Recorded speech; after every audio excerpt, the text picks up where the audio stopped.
Good evening, KU, and welcome back. I'm Margie Benjamin. And I'm Bentley Leonard.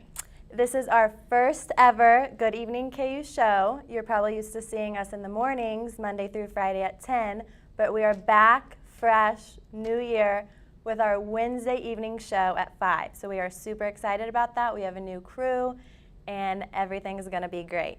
So keep watching us every week for some good stuff. Yes, with our new crew, we've actually been very fortunate enough to have a lot of Journalism 210 students want to volunteer behind the scenes and on camera. So we're hoping that this semester in morning shows and evening shows that we'll have a smooth show and hopefully it'll be good. In other news, the KU student election polls wrapped up this afternoon. The two parties were Grow KU and Crimson and Blue. There were some complications last spring with the election, so they voted and decided to just entirely redo the elections, and the polls were open yesterday all day, I believe, and today all day, and the results should be in sometime later this evening or tomorrow, I think. So good luck to both parties, and I guess we'll see who wins. Also new in KU, as you can see, Jayhawk Boulevard is being reconstructed. Phase 1 was completed this summer, and with Phase 1, the street that was completed was stretched from Chi Omega down to Poplar Lane. And the total, budget that they have decided on reconstruction was $11 million. With this reconstruction, it will last the next 3 summers, and they're hoping to have better bike paths, better utility lines, better crosswalks, and they also want to reconstruct the tree canopy that goes down Jayhawk Boulevard.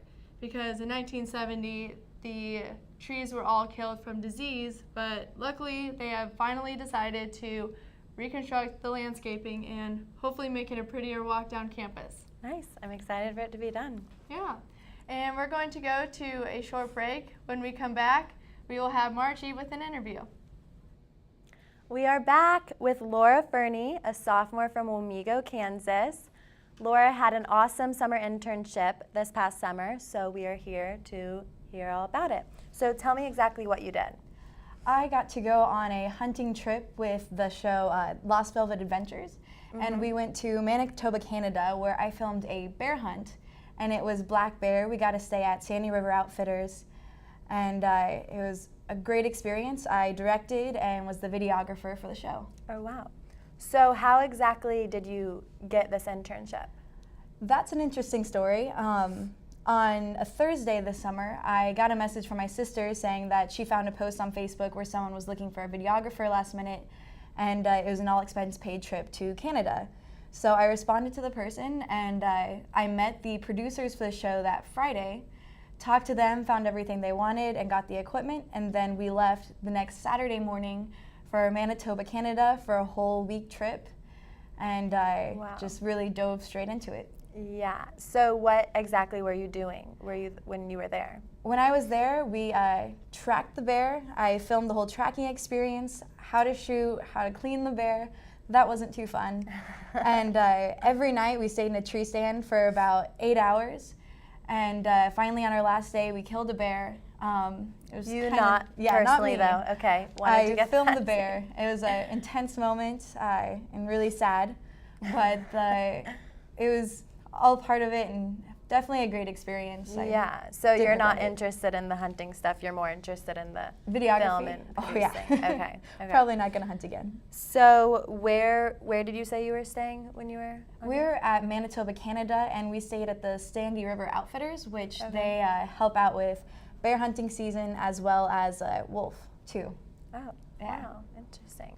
So if someone else wanted an internship like this, what would you recommend what steps would you recommend them taking? If someone's interested in hunting or videography for hunting or any type of show along those lines, if they would like to come and speak to me, I know the director and producer are always interested in having students get a paid trip to go on these hunts, and they love people who have a little bit of experience with the J School is full of those kids and videographers.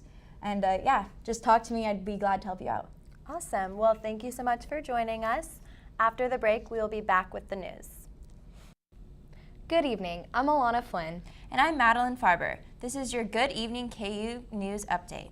Sexual assault remains one of the hottest topics on campus, and last night, a new campus organization held a forum for open discussion. The September siblings urged the university to change the policies regarding rape and sexual assault. One of the main priorities is to eliminate the words non-consensual sex from university phraseology. Domestic violence is another hot topic across the country, and football player Ray Rice has become the poster boy. The former NFL All-Pro running back was cut from his team this week after a video was released showing him punching his fiancée. Rice has been suspended for 2 games by the league, but the Baltimore Ravens have now cut all ties. Today was the final day to vote for Student Senate, and the polls closed at 4 o'clock. The Student Senate Election Commissioner works with KUIT to certify the results, and the final tally should be available for sometime this evening. Follow the University Daily Kansan on Twitter to be the first to know who your next student body president is. The KU women's volleyball team defeated UMKC last night in 4 sets. The Jayhawks are now 6-1 on the season and will travel to Philadelphia this weekend to compete in the Villanova Classic. KU will play 4 matches against top opponents, including Villanova, Yale, American, and Penn State. How much do you pay for parking? Well, if you think it's a lot, try living in New York City. A developer of a new building in Manhattan is charging $1 million for a parking space. That breaks down to more than $5,000 per square foot. According to a survey by Colliers, New York is the most expensive place to park in the country. And finally, if you've been struggling to find that caffeine fix in the morning, your problems will be solved on Monday. The coffee shop in the Kansas Union will reopen next week with a new look and a new name. Formerly known as The Pulse, the new roastery coffee shop will still offer the same locally roasted direct trade coffee.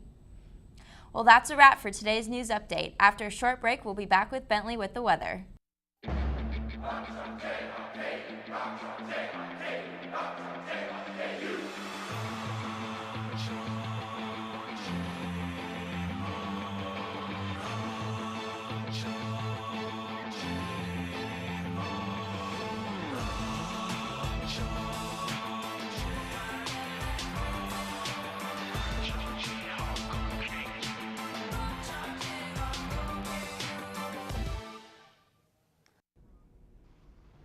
Hi, welcome back. Okay. We're here with Kobe for the weather. How's it up there, Kobe?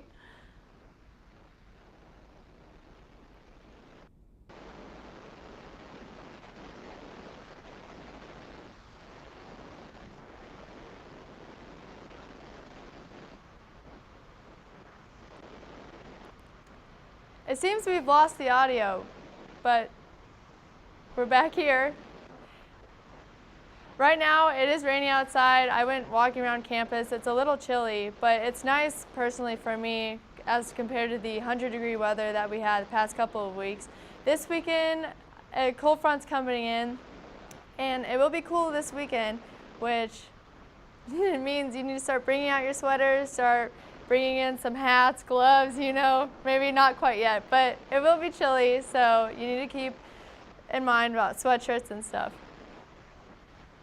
Also, we're going to talk about KU football. Last weekend, KU beat Southeast Missouri State, which, hoorah, so far so good. And we'll see how KU does.